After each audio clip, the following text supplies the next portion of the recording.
Nebraska school district restricted middle and high school athletic team participation to biological sex. The Kearney Public Schools Board of Education on Monday unanimously approved a policy that restricts middle schoolers and high schoolers, grades 6 to 12, to compete according to their biological sex at birth, as stated on the student's original birth certificate or subsequent court order. During the public comment period, many speakers expressed their gratitude to the board for approving the policy. There were 17 speakers during public comment, with 15 of those speakers showing support for the school board's vote. "I just want to thank you for passing Policy 6420A in protecting our athletes," one speaker said. "I'd like to thank the board for keeping it simple and using common sense," another speaker said. "We have two genders, man and female." Another speaker recognized that KPS is one of the first in the state to make this approve a policy that restricts athletes to participate in sports in accordance with their biological sex. The speaker thanked the board for standing firm on values and principles. "What you just agreed upon tonight matters. Keeping boys and girls sports separate matters," the speaker said. Although some speakers supported the measure, there were speakers who pushed back against the policy approval. One speaker cited studies that show LGBTQ people are far more likely to be suicidal and more likely to have attempted suicide than their peers.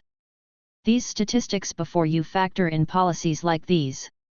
They aggressively attempt to make it clear to trans students that they do not matter, and they are not important to the school district or the communities they reside in. Reasonable accommodations can be provided to protect students," another speaker said. Back in March, when the policy was merely at a stage of consideration and discussion, KPS Superintendent Jason Mundorf told Fox News Digital that the decision was challenging for the board members. "There isn't one school board member in Kearney, Nebraska that would ever want to take away an opportunity from a student.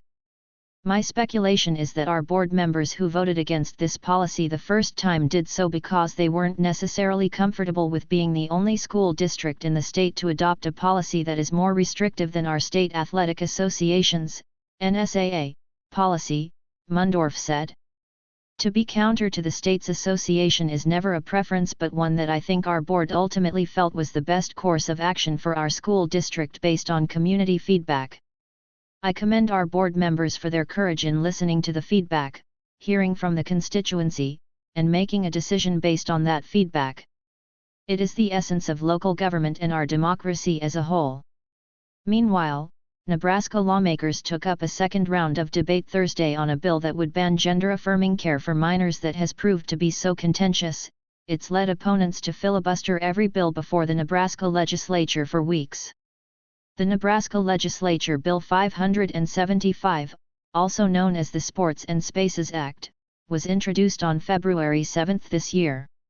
It would prohibit transgender students to use facilities that are not aligned with the biological gender assigned at birth.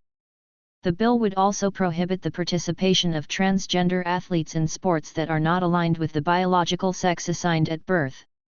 Anti-transgender athlete and anti-gender affirming surgery bills swept through state legislatures nationwide.